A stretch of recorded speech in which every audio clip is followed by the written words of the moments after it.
Alrighty, let's do this.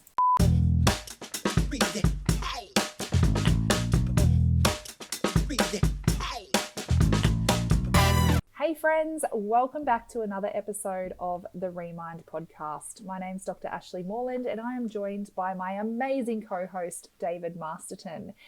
If you are joining us today, you are coming in at episode 3 of a 5-part series. We anticipate 5 parts. Who knows where it's going to go though.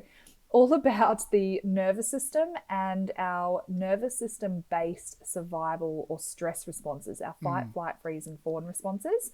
So the first episode, 2 episodes ago, we gave a bit of an overview of the nervous system and all the different branches and how that's super relevant to healing and trauma, really. And then we spoke last episode focusing on the fight response, which was part of the behavior or activity of the sympathetic nervous system. Today is the flight response. So if you haven't yet, Dave is flying away. If you haven't yet, go back, click subscribe or follow, and you'll be notified of the next episodes in the series. Flight response, Dave. Let's go there. When you hear flight response, what comes to mind for you? What's your understanding of it? Well, I mean, it's the runaway, isn't it? I sometimes running from our problems. I sometimes have a flight response, which is get me away from here, jump on an aeroplane, and off we go. Okay. Literally leaving. Quite literally go on a holiday. I'm out. Peace out. But yeah, flight response, just simply whatever happens, exit. Like if you... Yeah.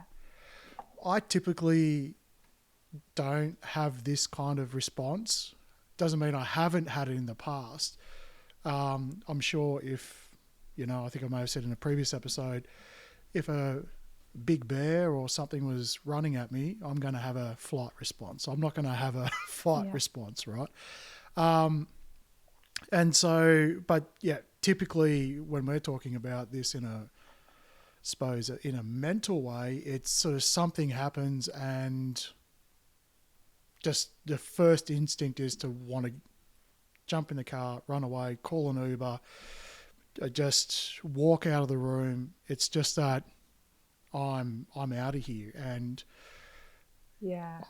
so it's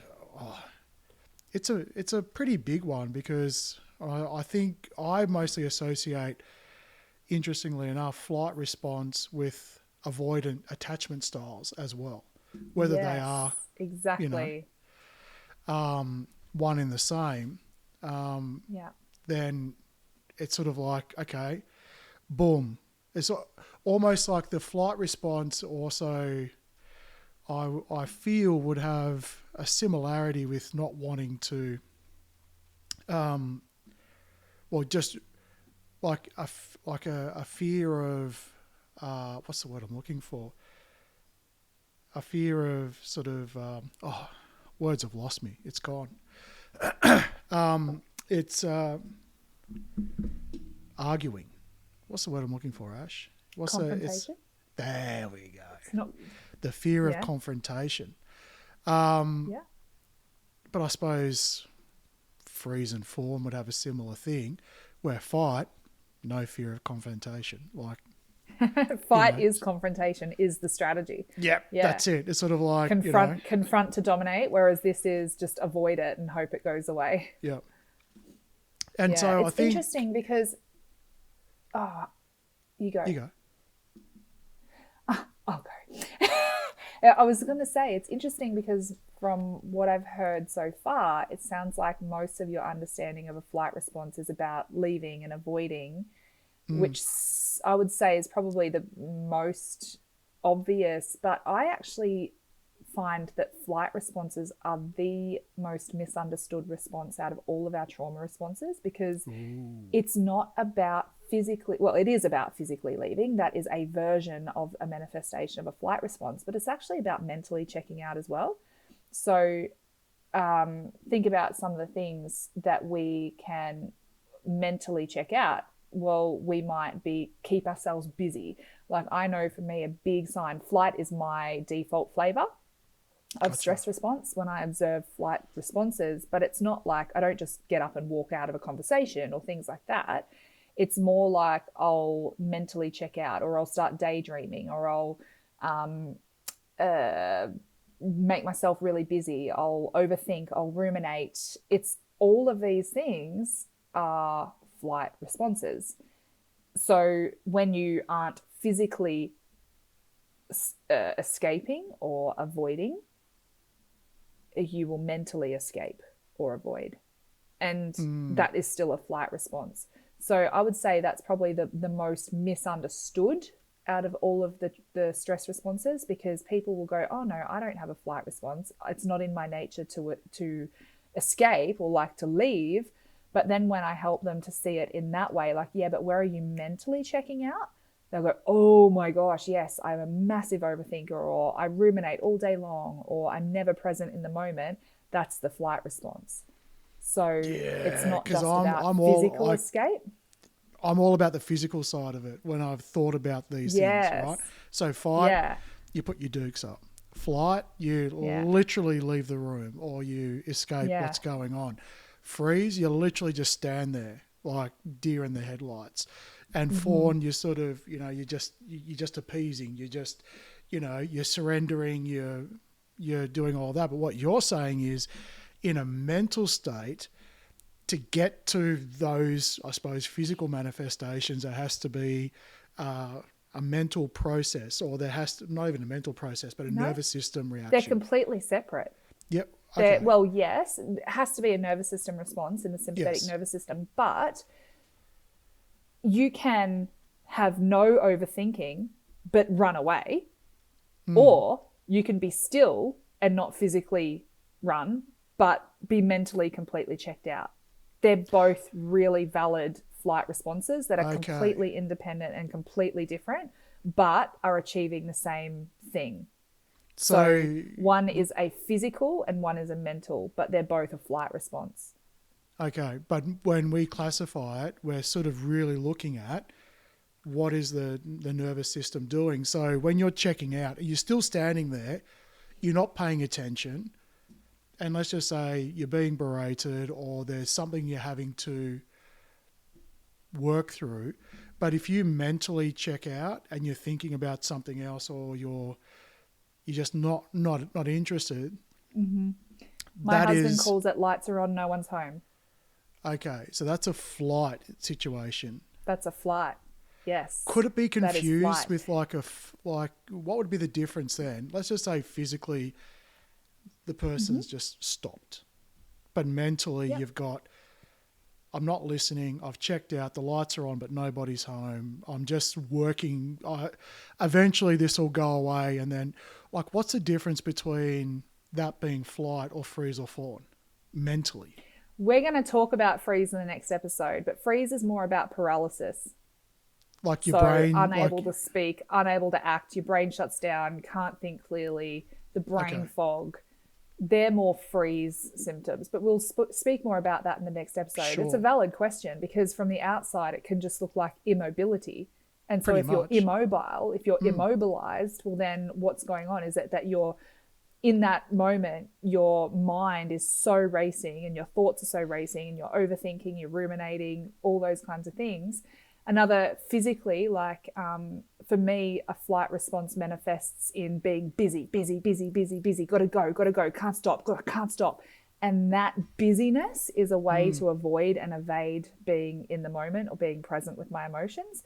This is the one, as I said, I presented on stress responses, trauma responses to thousands of people. And by far, flight is the one that people go, oh, wow, I had no idea. And I'm in a flight response more often than I even realize. Yeah, okay. Because, David's over here just processing for one moment. So really what you're sort of saying is, because again, we're trying to define what flight is, especially from someone who looks at it physically and goes, yeah, I understand it. Fight, flight, freeze, forward. These are kind of the characteristics. So in in a sense, if you're constantly being busy, because I identify as someone who has a primary fight response. So if something's being activated, usually a threat, it's usually either something physical. So I will then default to a fight until that happens. But what you just said then, being sort of as in flight is misunderstood because you're constantly being busy. For all of my life up until about, say 3 years ago, I was the busy person. I'd never felt safe in my environment. However, I would always be confident enough to know that I could deal with anything, again, fight through it. And so I think what really hit me was when, you raised a question a while ago. It's like, when do you feel safe? Notice when you feel safe. And I was like, well, I never feel safe if you feel confident. So what you're saying is, when I'm sensing that, I'm by default in a flight response without kind of knowing it. It's kind of running on in the background. Without even knowing it. Yes, exactly. Gotcha. And so I would say, like, anxiety by far is the most common thing that people are experiencing when we meet, like in a clinical kind of capacity. And 100% of the time, their anxiety is a chronic flight response. So when we can regulate their nervous system, when we can actually integrate, so there's a few different things. So should we move on to I'm not a fan of coping strategies, but healing strategies. What do we do about it? That kind of conversation. It's then going, okay, first of all, you've got to recognize what is the perceived threat. So sometimes the perceived threat is not even yours. Sometimes we have learned a behavior by watching our parents in a flight response. And we've just gone, oh, that's how you're meant to do life. Okay. And so we run around chasing our tail thinking that that's just how you do life. But actually, it's not. So that's a really common one. It's a really weird one, but common. Yeah, gotcha. Sometimes we can just learn because we will synchronize. So let's say, for instance, this wasn't the case, but let's say, for instance, my mum was a go, constantly in a flight state. I could have observed her in her flight state. My nervous system is going to synchronize to hers because she's my pack leader. And as a product of synchronizing with hers, I kind of get encoded with this frequency that is threat and flight and constantly trying to evade it, right? So sometimes it literally is just about learning new habits and changing our homeostasis, changing our baseline back to one of peace, calm, regulation. Sometimes I would say the flight response is because we have some unresolved traumas and we are perceiving things as threats that aren't really threats. So for instance, a common flight response might be if there is a fear of judgment. And we might start overthinking, oh my gosh, I shouldn't have sent that email. What do they think of me? They haven't written back yet. That's the rumination and the overthinking. It's, well, what are the fears that are the perceived threat that's driving that urge and that compulsive overthinking? And that might be fear of judgment. What do they think of me? It might be fear of rejection. What if they don't like me and they reject me? Abandonment. So there might be some unresolved traumas that have encoded some fear into our nervous system that unless we deal with those traumas and unless we actually process and release the fear, then we're still going to have consistent triggers that push us into a flight response. I know in myself something that I haven't fully navigated is that I go into flight around money quite often. So if there's financial pressure or financial stress or financial uncertainty, I find myself really flighty. So, but again, it's the behaviors are diagnostic tools. The sensations in the body are diagnostic tools. That's it. So when I observe myself sitting there color coding my calendar at 10 o'clock at night, or I use that example quite often, but you'd be surprised how often I do it. And that's part of, let's just say, and go, a couple of big bills come in, you're, ooh, this tickles because there's a little bit more going out than I'm comfortable in, or there's not enough coming in, whatever it is. Yeah. You'll go into, that sensation, and then you'll do something like color coding your calendar. Totally. Yep. Another because really that's common one. that's the doing bit. It's the doing bit, right? As opposed to it's trying to get control because there's safety and control. Gotcha. Well, interestingly enough, based on what you've just been saying, I've been in the past in flight for a whole lot more than flight. In flight a whole lot more than fight, and I did not realize it in the past. I could not have realized it in the past, but to actually fix it, there was no threat around me. And even to now, I couldn't really pick up exactly where I picked it up from. But what I can say is that my biggest issue around the flight or the doing was a sense of, well, someone who works hard deserves better. So a societal belief system and agreement, right? So societal pressures. The fear, the perception that the story that was the threat was, what will people think of me if I'm not working hard? Yeah. I'm not worthy of love. I'm not worthy of praise, attention, whatever it is, unless I'm working hard. So the flight was trying to evade that story by making sure that you worked hard to not have to experience the pain of it. And you've nailed it. The I'm not worthy was either there at the start that put me into that, if you're worthy if you're working hard, but whether it was one after the other or one before the other, the I'm not worthy was absolutely there, because for me it was, I am a product of what I do. So the not worthy, the self-identity was all wrapped up in it. So, wowzers. Here we go, Captain epic, Dave. isn't it? This is flight number 123 on Nervous System Airways. Coming Isn't into it land. Crazy? Yeah. Yes. And so there's a few, like when there's lots of avoidance of tasks or things like that, sometimes actually that's where I was going to take this. Recently, the thing that I had come up for me was this massive download on distractions.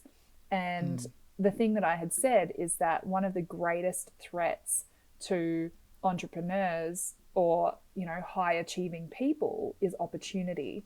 Because without discernment and without real certainty and clarity and regulation and integration on what your purpose is and fully aligning to that, opportunities can come up that sound great, but they can derail you.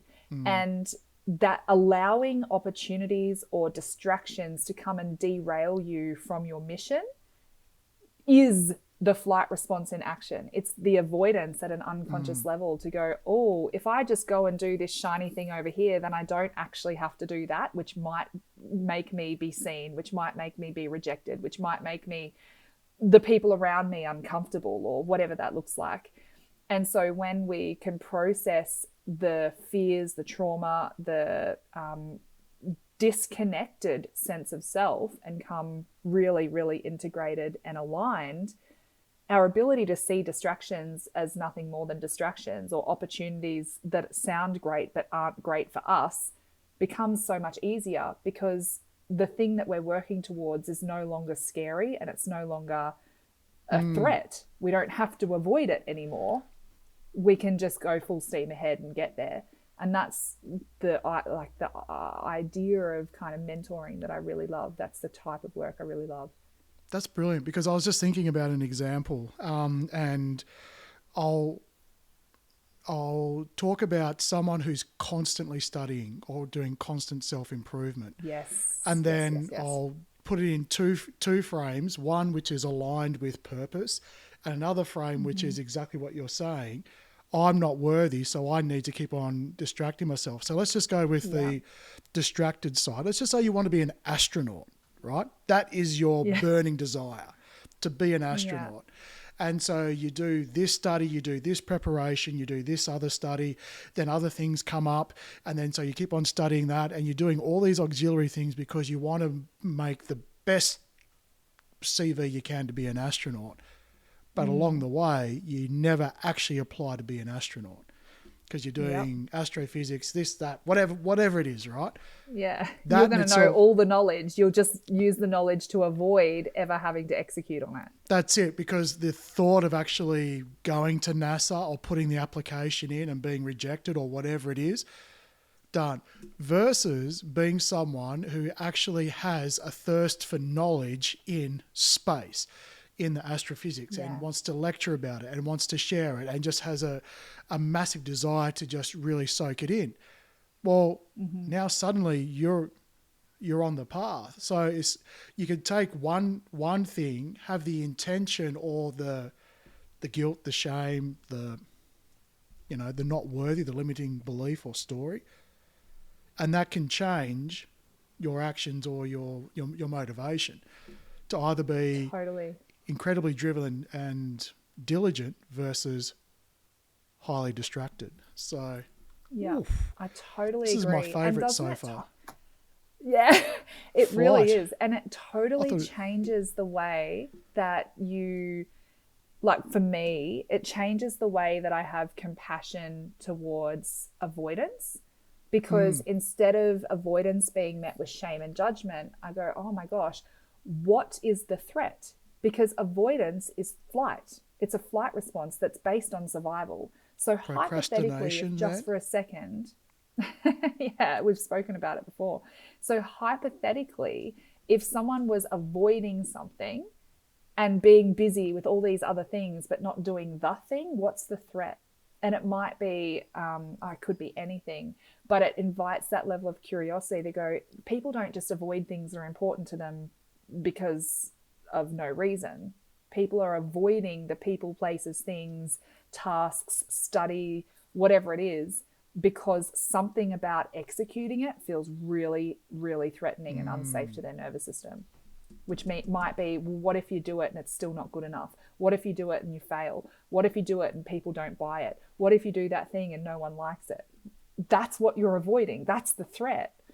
And so the avoidance and being busy with all these other things is the very survival strategy that your nervous system is using to try and protect you from those threats. Freaking cool, isn't it? It's probably my favourite. I thought this was going to be honest, hand up, the most boring of the four that we're going to talk about, but I've just been absolutely schooled. It's now become my absolute favourite. So that's cool. That's awesome. Well, we're going to keep these ones short and sharp because go back to a couple of episodes earlier where we talk about the whole lot and how to identify them. But the flight and this, it's just so sneaky. Who would have thought? If you're overdoing stuff, it's flight. You're running. Damn. Yeah. Okay. Crazy. Can't wait to see you guys next week where we're going to talk about the freeze response. If this has piqued your curiosity and you haven't listened to the first two, go back 2 episodes and start at the start of this series. If you're loving that content, go right back to episode 1 and start at the start. We'd love to hear from you. If you have any questions, if you have any questions, if there's anything you want us to talk about, any questions you want answered, let us know and we will do our best to respond or create a whole episode based on answering your questions. Sounds good. See you next time. We better jet. See ya.